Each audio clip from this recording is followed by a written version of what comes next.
commence par soi-même. C'est ce qui est dit. Hein? Mais vous savez, en termes d'information, là aussi, on est... Waouh, il faut voir un peu. Parce que l'information aussi, c'est... Hein? Voilà. Alors, et là, la tribune essaie de faire ce qu'on appelle... Pyramide renversée. Ah, on est... certains vous disent même inversé. Inversé donc. Non, vous savez... Non, mais il faut faire attention. Tu sais, la langue française a de ces subtilités. Quand je me permets de dire pour une accusation sur un détournement, je dis le président Macky Sall mouille Mamadou Fofana. Ah, mouille Mamadou Fofana. Voilà. Mais maintenant, si je dis Bougane mouille elle, vous savez, ça change de sens. C'est pour vous dire un peu. Ça change de sens. C'est comme les Anglais, eux, il n'y a pas de tu, c'est vous. L'anglais, il vous voit toujours. You, singulier, you, pluriel, c'est you. Et c'est plus simple. Mais voilà. Mais l'anglais, il vous voit. Et c'est ce qu'on appelle les règles de... Pour eux, c'est les règles de préséance qui prônent dans la société. Excusez-moi, madame. Tout ce que vous devriez dire, vous dites madame ou monsieur. Mister, sir, sir.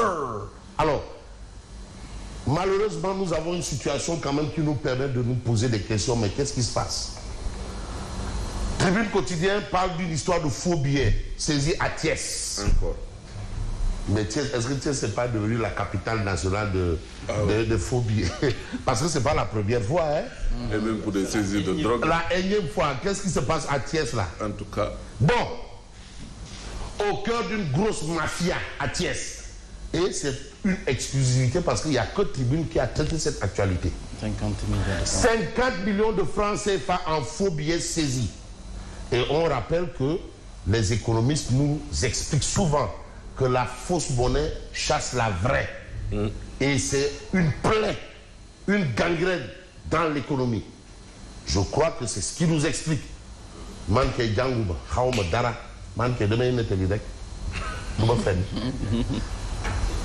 faux monnayeurs dont un Gambien arrêté. Je salue au passage Madame Djeganwandi. Madame Djeganwandi. Qui est en train de se démener avec son... C'est la coordonnatrice du pôle école, emploi ou bien formation, emploi.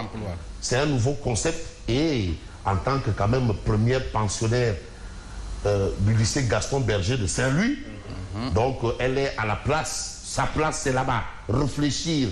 Alors, 3 faux monnayeurs dont un Gambien arrêté.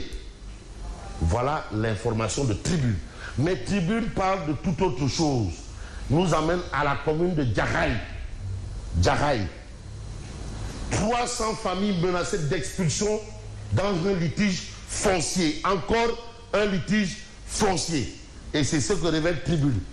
Mais dans Tribune, nous avons Abdou Karim Sall. Abdou Karim Sall, DG de l'ARTP. Borom Nyari base. Borom Nyari? Base politique. Tu le retrouves à Mbao et tu le vois encore à Orkadiéré là-bas. Ah, ok. Le Sénégal prêt à lancer la 5G pour juillet 2023. La 5G. Bientôt, alors. Ah donc c'est déjà là. Juillet. Donc quand il annonce, ça veut dire que la 5G est déjà là. Dans 2 mois. Pour certains, ça a fonctionné déjà. Le Sénégal prêt à lancer la 5G pour juillet 2023. Donc c'est là. Il y a eu des tests. Oui. Mais quand il dit le Sénégal est prêt, ça veut dire que les tests ont marché. Machallah, en termes de télécommunication, c'est des yalla. Alors, Déthié Fall, leader du parti PRP, lui, il a une posture claire, je vais même dire chirurgicale, par rapport à l'appel au dialogue politique lancé par Macky Sall, le chef de l'État, le choix du peuple, qui est le choix de Dieu en politique, qui est le choix de Dieu en politique. Vox Populi, Vox Dei. Et c'est clair. Quoi des arts et des lettres, le protecteur des arts et des lettres, le gardien de la Constitution, le chef suprême des armées, le chef de la magistrature suprême. Voilà, ça c'est la loi qui lui confère tout ça. Mais maintenant, Farba Ngom, il va dire l'Amtoro. C'est son droit. L'Amtoro. Ah oui, maintenant là, c'est la culture qui lui confère ça. L'Amtoro. Ah mais Mamba Frère, c'est la culture qui te le confère. Alors, Déthié Fall, leader du PRP, de déclarer on ne peut pas concevoir à 10 mois de son départ du pouvoir que Macky puisse appeler encore au dialogue. À 10 mois. Bon. C'est la lecture de... Vous allez entendre d'autres qui vont vous dire mais mieux vaut tard que jamais. Mais et puis quel est le problème? Wartan Kessé, venez parler. Ah, en tout cas, moi, ce que j'avais à lui dire là, je vais aller lui dire que yo, là, tu vas pas dire que tu te présentes pas. Bon, en tout cas, on sait que dans cette dynamique-là, café, ou le mew, ou le douté, ou le mounmoun, ne tangerek. Ne tangerek. Ou le jasmine. Jasmine, ne tangerek. Waouh. Et d'autres vous diront que dès on va mettre un terme au dealer. Le bulldozer, lui, il a... Non, lui, bon, c'est terminé. Alors, on va revenir sur Odia. Mais j'ai envie de prendre un journal qui a quand même une information. Bon, on va rester dans justement cette actualité qui nous tient un peu à cœur, histoire de révéler un peu la une. Je veux prendre Walf Quotidien. Pro et anti-dialogue. La guerre des mots. Wow. Ah oui. Yewwi minimise, Thierno Alassane Sall dénonce un semblant de dialogue. C'est-à-dire, sobre. Simbalam. Quoi qu'il advienne, café, mew, douté, ngungun, was, le tangerek. Et dans cette histoire, Abdou Karim Fofana, porte-parole du gouvernement, de déclarer dialoguer ne veut pas dire deal ou compromission. Ça, c'est Fof qui le dit. Maintenant, on attend peut-être la réaction de Fofana normale. Bon, Sud Quotidien d'indiquer participation au dialogue politique, l'opposition en mode défiance. Vous avez déjà, on connaît déjà la position des uns et des autres. Mimi Touré, Mouné Tchipiri, Bougane Gueye Dadi, Tchipiri. Et aujourd'hui, on sait que Malik, lui aussi, il dit Prince, il dit jamais au grand jamais. Déthié Fall, Mouné Ouaïo, dis-moi. Mais on sait aussi que l'autre là, il dit café. Voilà même.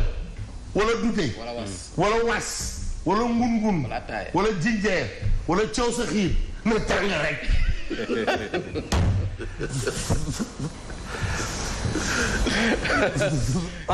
mu ne naan café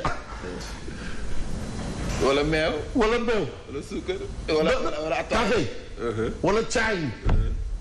wala ataaya. parce que caay moom ñun ay booy Pikine caay ñu wax. wala was. wala ngungun. wala caw sa xiir. douté. na tàng rek.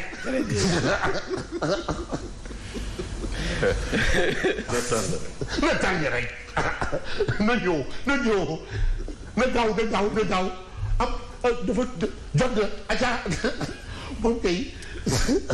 ça ouais est-ce que c'est pas lui qui a même demandé, il est plus pressé même que celui qui na tàng. Il est même encore plus pressé au dialogue que celui qui a lancé un appel au dialogue. Bon, il a déjà trouvé la place. Si lui dialoguer, avec Sall Bifan, il a déjà trouvé. Voilà. Il reste les participants. Bon, il est même déjà assis là-bas, il attend. Bon, Sawai Khalifa Ababakar Sall, alias Khaf, est à la une de Enquête. Retour dans le jeu électoral. Ah, parce que aussi qui est fou. Ah, le Tangerek, donc. Ah, waouh. Les chantiers de Khalifa Sall. Favorable au dialogue, Khalifa Sall espère tourner la page de son inéligibilité. Les attentes de Khaf. Tu ne peux pas être né à Louga, grandi à Grand Yoff et être un Tchouré. Ah oui, parce qu'il est né à Louga. Attention. Lolo Gessouleur. Grandi à Grand Yoff, Boy Grand Yoff, vrai pire. Boy Dakar. Boy Dakar. Wala keneen ki mu ne gërëm boy yaa ngi doxal de bul doom de bul doom de yaa ngi doxal de costume bi nice de cravate bi macha allah de bul doom de bul doom de.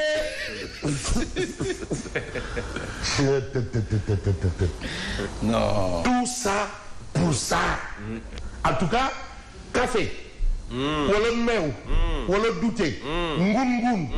caw sa xiir. na tàng rek. Les chantiers de Khalifa. Favorable au dialogue, Khalifa Sall espère tourner la page de son inéligibilité. Alors, le défi de la mise en place d'un appareil électoral national efficace se dresse devant lui. Tournée nationale à la recherche du temps perdu. Et puis, l'option des retrouvailles socialistes aussi devant lui. Mota. C'est l'essentiel. Oh, contrôle de Matam. La guerre fait rage entre Maître Malick Sall et Farba Ngom. Ah, waaw. Kongol Kondiam. Kongol Kondiam de. Kongol Kondiam. La guerre fait rage. Là, c'est clair comme du biradam. Ça, c'est clair comme du biradam. Alors, on va s'arrêter à une actualité, celle que vous aviez évoquée, 257 prisonniers en grève de la faim illimitée. Il s'agit de détenus politiques. Abdou Karim Sall, lui, il est Salngari, l'Amtoro. Annonce l'arrivée de la... Lui, il n'est pas Salngari. Hein. Qui c'est Abdou Karim Sall et Khalifa Sall. Abdou Karim Sall annonce l'arrivée de la 5G. Ça, c'est ce que révèle l'enquête ce matin. Mais ce matin, on va prendre source A. Source A nous dit quoi? Les lingueurs. Quand on nous dit source A, Iboubari, merci. Et Laurent Fernandez. Laurent, l'eau. Sonko convoque les conseillers municipaux à Ziguinchor le jour de son procès contre Mamba Niang. Acte 2 de la désobéissance civile. Ça, c'est le titre de source A. Qu'est-ce qui va se passer? Fouillou Djemeti, pour l'instant, on parle de cocktail Molotov. Les nouveaux éléments de l'enquête. Ah oui! Les échanges téléphoniques nocturnes et les transferts d'argent qui enfoncent Ndeye Awo Diop. C'est l'observateur qui donne l'information de... Faut pas dire que le procureur devait parler à la presse. Oui. Attention. Finalement, le rendez-vous a été reporté. Oui. Il avait évoqué de nouveaux éléments. Demandez. Le ministre de l'Intérieur avant a parlé de forces occultes. En mars 2021. Après, vous avez le procureur qui vient nous dire force spéciale. Mais il y a force dedans, occulte, force spéciale. Entre-temps, il y a eu ceux-là qui devaient saboter les centrales Cap de Biche là. C'est pas les forces spéciales ou la force spéciale. Ouais. Mais c'est quoi ça? Et là, on parle de cocktail Molotov. Les nouveaux éléments de l'enquête, les échanges téléphoniques nocturnes et les transferts d'argent qui enfoncent Ndeye Awa Diop. 4 millions de francs CFA remis aux cellules pour l'achat d'essence, fumigène et autres produits. 4 millions. 4 millions. Mais attends, ça, je ne sais pas si les mots sont forts, mais ça, c'est des attentats terroristes. Bon, faut pas aussi qu'on dise que non, attends, on n'est pas fou. Non, attends, faut pas prendre les enfants du bon Dieu pour des carands sauvages. 4 millions remis aux cellules pour l'achat d'essence, fumigène et autres produits. Elle recevait des fonds de responsables du parti pour financer les cellules. De quel parti? Il y a les délégations de la dame. Jusqu'à présent, elle a encore la présomption d'innocence. Mais l'observateur L'Obs révèle les nouveaux éléments de l'enquête autour des cocktails Molotov.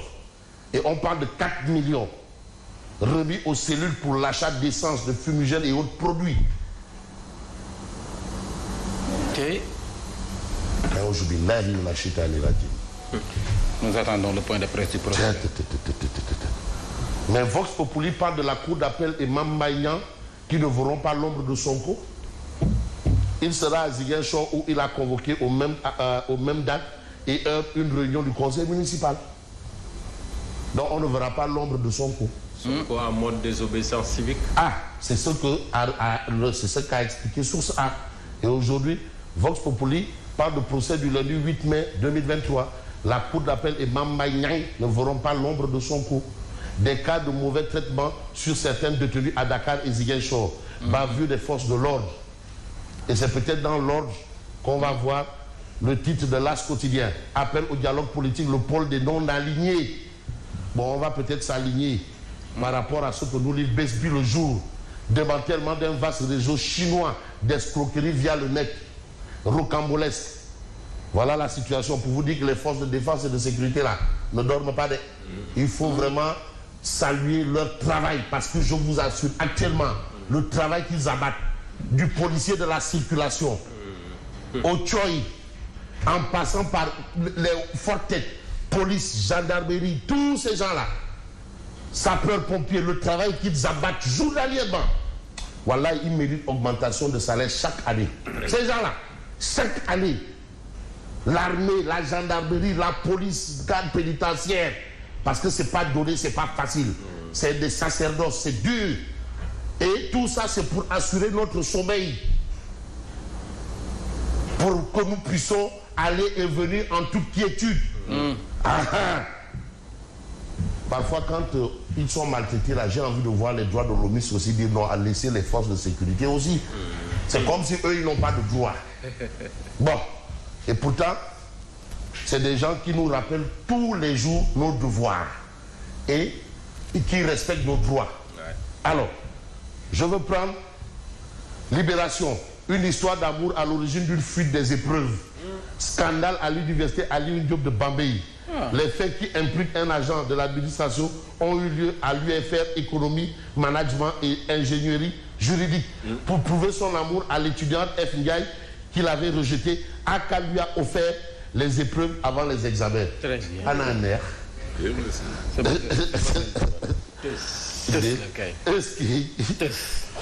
Quand l'amour nous tient. Bon, j'ai envie de prendre quand même Odia, Omar Diakité, pour terminer. Est-ce que Odia est dans le coin? Je ne pense pas. Ah, remous à la mairie de Kaolack à cause de la gestion de Zerine Bouk. Contestation autour d'un virement de crédit d'1 milliard. Ça, c'est le titre de Dakar Times. Ah bon? Ah, le titre de Dakar Times de Bulldog de Yari Dorol de le Tangerek. Malheureusement, nous n'avons pas Oudia ici. Ah bon? Ouais. Ben, de toutes les façons, je vous dis bonne continuation. À lundi. Merci à vous, Fabrice Nguema. Bon week-end. Fabrice Nguema, que nous allons retrouver tout à l'heure et tout juste après le journal.